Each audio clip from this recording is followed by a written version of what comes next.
Okay, brother. Ang ganda ng tungkod mo talaga, nagiging mukhang ahas ha. Ano bang klaseng mukhang ganda ng ano mo? Oh? Ayan ba gagamitin yan para sa mga nangurakot sa gobyerno? Mauutusan mo sila? Oo naman. Yan ba talagang dapat ba mahatulan yung nangurakot sa kaban ng bayan? Ano ang magagawa mo dahil ikaw ay mayroon na nagiging ahas yung tungkod mo, brother? Ganda, oh. Oo. Ayan. Okay, brother. Ganda ng Ang ano. aking hatol dyan, pag lumabas sila ng bahay, inutusan ko na yung aking alaga na tuklawin na yung mga nagnakaw ng pundo ng bayan, yung mga ghost project at yung mga kontraktor na yan ay dapat matuklaw na yan. Inutusan ko na itong alaga ko na pag lumabas na sila ng bahay, tuklaw kagad sila at hindi na sila tatagal. Mabigyan na ng hustisya yung mga hinaing ng mga realista na ginawa nilang hindik-hindik, kasuklam-suklam sa bayan. Kailangan bigyan na sila ng katarungan at mahatulan na sila. Ang bibigay ng hatol sa kanila itong alaga ko. Itong alaga ko na ito, masunurin ito eh. Pag sinabi kong tuklawin mo na yan, tutuklawin na at sila magtaka ka na lang sila inatake na ng stroke, high blood at magiging paralyzed na sila. Kailangan ba nito, brother, na bawiin na ng gobyerno yung ninakaw ng mga mga kontraktor, mga ibang mga politikong nag-ghost project na nangurakot dito sa ating kaban ng bayan? Kailangan ba nito kunin muna, bawiin sa kanila at bago ipatuklaw sila sa alaga mong ahas? Ayan, siyempre, kailangan maibalik muna yung ninakaw nila na pera at para magising na ang taong bayan na sila hindi na dapat butuhin.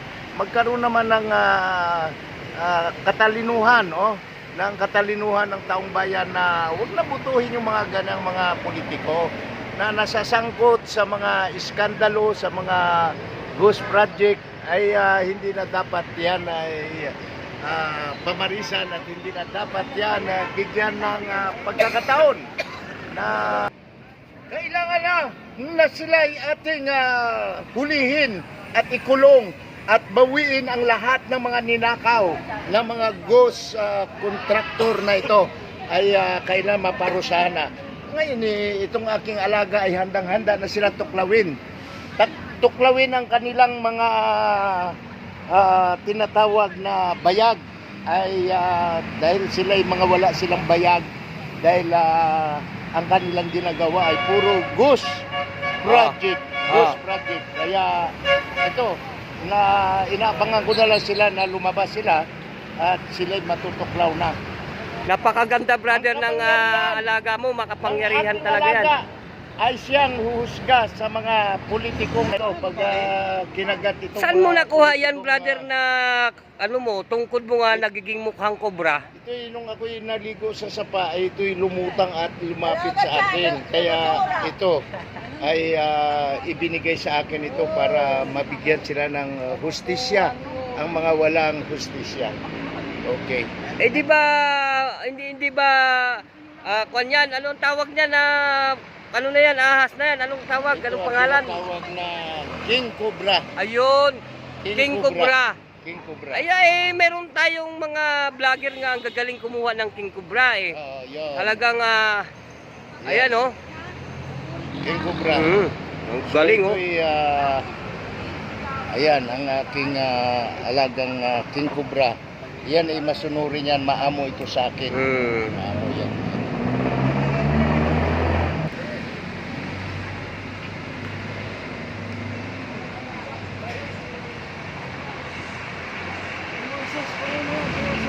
Ay, ang ganda ng brother na Dogerman, ano? Oh, may hawak-hawak ka pang kuan. Ang tawag nito parang King Cobra. King Cobra, no?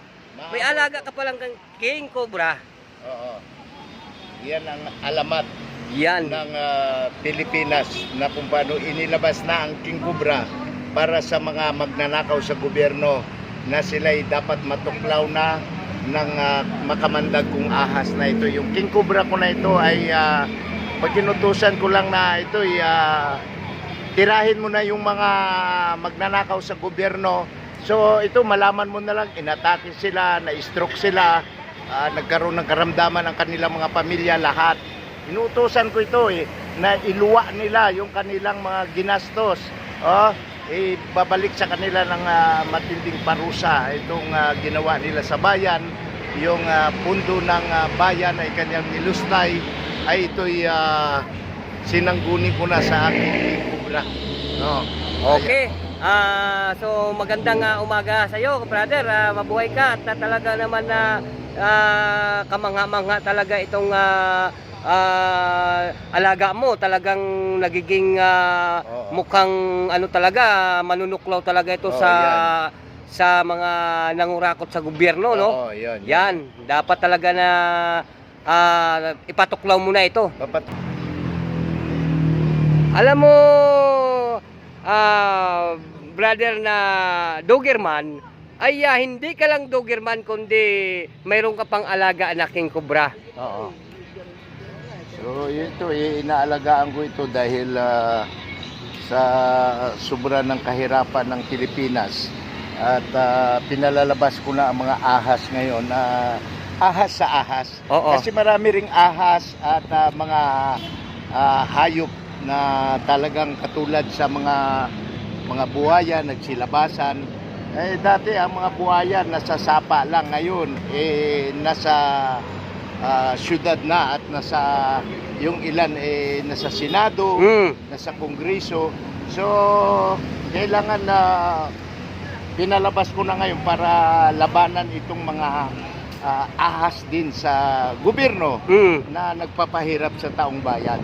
Yan. So ito po ay masunurin itong aking ahas na hawak na yan, handang tumuklaw sa kanila. So ibig sabihin nito, hindi lamang sila tuklawin, spiritually speaking, sila ay matuklaw at apihin sila, maging paralatiko sila, mag-aabutin sila ng iba't ibang uri ng karamdaman at hanggat sa matuluyan na silang malason ng kamandag ng aking alaga. Okay. So yun po ay akin lang nakuha ang kanilang mga litrato at inano ko na sila, nire-ritual ko sila para sila'y talagang malukuban ng kamandag ng aking alaga. Sa pamagitan ng kanilang mga litrato ay sinasagawa ko ang ritual na para silang tinuklaw ng ahas na sila, ang kanilang mga anak, pamilya ay maparalyze at maibalik ang ninakaw nilang pundo ng taong bayan. So yan po ay yan ngayon ang aming pinag-usapan ng aking alaga. Dito tayo ngayon sa National Library of the Philippines. Ay ito po ay samahan ng mga may